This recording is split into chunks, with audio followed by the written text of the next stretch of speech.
इन दिनों पार्टी से नाराज चल रहे कांग्रेस के वरिष्ठ नेता आनंद शर्मा शिमला पहुंचे हैं। शिमला स्थित हिमाचल कांग्रेस के प्रदेश कार्यालय राजीव भवन में उन्होंने प्रदेश अध्यक्ष प्रतिभा सिंह से मुलाकात की। मुलाकात के दौरान दोनों नेताओं के बीच प्रदेश में सत्ता वापसी को लेकर चर्चा हुई। कांग्रेस के वरिष्ठ नेता आनंद शर्मा ने हाल ही में हिमाचल कांग्रेस स्टीयरिंग कमेटी के अध्यक्ष पद से इस्तीफा दिया है। दोनों नेताओं की मुलाकात के बाद हिमाचल कांग्रेस के अध्यक्ष प्रतिभा सिंह ने कहा कि आनंद शर्मा सच्चे पक्के कांग्रेसी है। उन्होंने अपने जीवन के 51 साल पार्टी को दिए हैं। प्रतिभा सिंह ने कहा कि आनंद शर्मा जिन बातों को लेकर पार्टी से लेकर चल रहे थे उसका हल कांग्रेस की कार्यकारी अध्यक्ष सोनिया गांधी ने निकाल दिया है। उन्होंने कहा कि सभी नेता मिलजुल कर हिमाचल प्रदेश में सत्ता वापसी के लिए काम करेंगे। How do you see his resignation from the steering committee and now meeting to Raju? देखिए जी, he's been a staunch congressman. He's been working for the party since the last 51 years. He was just 18 years when he entered politics, and today also he's a hardcore congressman, and it's his home state. He's come back to his home. Himachal में हम उनका स्वागत करते हैं कि वो हिमाचल प्रदेश में आकर, अब क्योंकि चुनाव का वक्त बहुत नज़दीक आ चुका है, हमें चुनाव पर सारा ध्यान एकत्रित करना है। इन्होंने भी हर बार, जब भी चाहे ये केंद्र में रहे, राज्यसभा के मेंबर रहे, हर बार कांग्रेस की मदद के लिए ये यहाँ पर आते रहे, और उसी संदर्भ में आज ये फिर दोबारा हिमाचल आए हैं। जहाँ तक अभी आपने स्टीयरिंग कमेटी की बात की है, कुछ इनको लगता था, इनको ऐसा आभास हुआ कि मुझे कुछ नज़रअंदाज किया जा रहा है, पर ऐसी बात नहीं थी। कुछ इश्यूज़ इनके ध्यान में लाने आवश्यक थे, वो नहीं लाए गए, उससे वो थोड़ा उन्होंने नाराज़गी जाहिर की।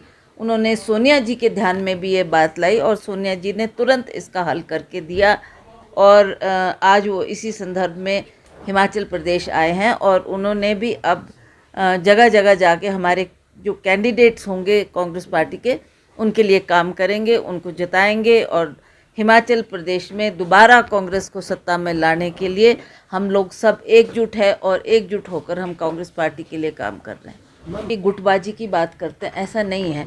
अब मैंने कई बार ये बात प्रेस के सामने भी कही है, हर फोरम पे भी कही है, हर स्टेज पे भी कही है कि ठीक है, जो भी हम लोग जिन को जिम्मेवारियों को हमको दिया गया है, हम ये प्रयास करते हैं कि हम हर मीटिंग में, हर स्टेज में इकट्ठे हों।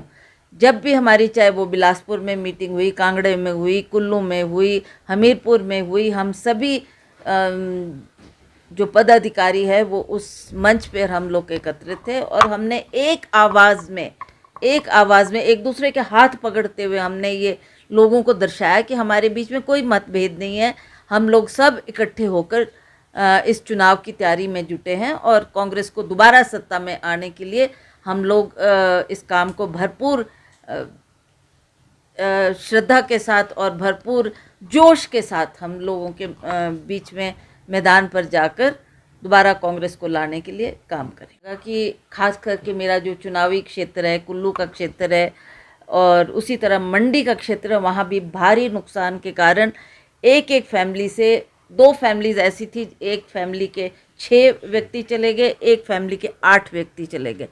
तो वो मुझे इतनी दुखद घटना जब मेरे सामने आई, तो तुरंत मैंने अपने सारे कार्यक्रम रद्द करते हुए रातों रात में चंडीगढ़ पहुंची। 1 बजे मेरा वहां पहुंचना हुआ, और सुबह तुरंत ही हम 7 बजे चंडीगढ़ से चलकर घटना स्थल पर पहुंचे, और उसका हमने वहां पर जायज़ा लिया, और तब तक सरकार की तरफ से कोई भी व्यक्ति उनके बीच में नहीं पहुंचा था। कि एडमिनिस्ट्रेशन के लोग, चाहे वो डिप्टी कमिश्नर था, एसडीएम को उन्होंने भेजा होगा कि आप जाओ और जायज़ा लेकर आओ और हमें रिपोर्ट बताओ।